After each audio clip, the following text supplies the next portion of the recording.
ప్రస్తుతం మాస్ మహారాజ్ రవితేజ గారు మిస్టర్ బచ్చన్ అనే సినిమా చేస్తున్నారు. ఈ సినిమాతో తాను మరోసారి బ్లాక్ బస్టర్ సక్సెస్ అయితే అందుకోవాలనే ప్రయత్నం చేస్తున్నారు. ఇక అందులో భాగంగానే హరీష్ శంకర్ తో కలిసి ఓ సినిమా చేయడానికైతే శ్రీకారం కూడా చుట్టారు. ఇక మొత్తానికైతే హరీష్ శంకర్ ఈ సినిమాతో భారీ బ్లాక్ బస్టర్ అందుకుని ఉస్తాద్ భగత్ సింగ్ సినిమాతో ఇండస్ట్రీ హిట్ కొట్టాలనే ప్రయత్నం అయితే చేస్తున్నారు. ఇక ఇప్పటికే ఉస్తాద్ భగత్ సింగ్ సినిమా నుంచి వచ్చిన గ్లిమ్స్ అయితే ప్రేక్షకులను కూడా విపరీతంగా ఆకట్టుకున్నాయి. ఇక ఇదిలా ఉంటే మిస్టర్ బచ్చన్ సినిమాకు సంబంధించిన ఫస్ట్ లుక్ ఒకటే రిలీజ్ అయింది. కాబట్టి మిస్టర్ బచ్చన్ సినిమా మీద అయితే అంత పెద్దగా బజ్ అయితే క్రియేట్ అవ్వడం లేదు. మరి మిస్టర్ బచ్చన్ సినిమా నుంచి టీజర్ రిలీజ్ చేస్తే అప్పుడైతే సినిమా మీద అంచనాలు అయితే పెరిగే అవకాశం కూడా ఉంది. ఇక తొందరలోనే మిస్టర్ బచ్చన్ సినిమాకు సంబంధించిన ప్రమోషన్స్ కూడా మొదలు పెట్టాలనే ప్రయత్నం కూడా చేస్తున్నారు.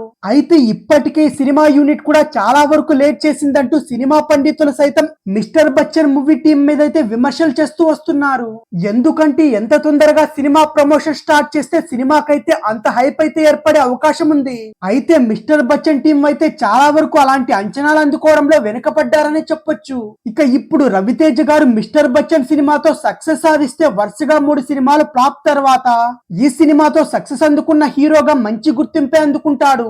అలాగే 2019లో వచ్చిన గద్దలకొండ గణేష్ తర్వాత మరో సినిమా చేయలేదు హరీష్ శంకర్. అందుకే మిస్టర్ బచ్చన్ సినిమాను రిలీజ్ చేసి సక్సెస్ అందుకోవడమే లక్ష్యంగా పెట్టుకొని ముందుకు సాగుతున్నాడు. ఇక మిస్టర్ బచ్చన్ సినిమాతో రవితేజ అలాగే హరీష్ శంకర్ ఇద్దరు ఎలాంటి మ్యాజిక్ చేస్తారో చూడాల్సి ఉంది.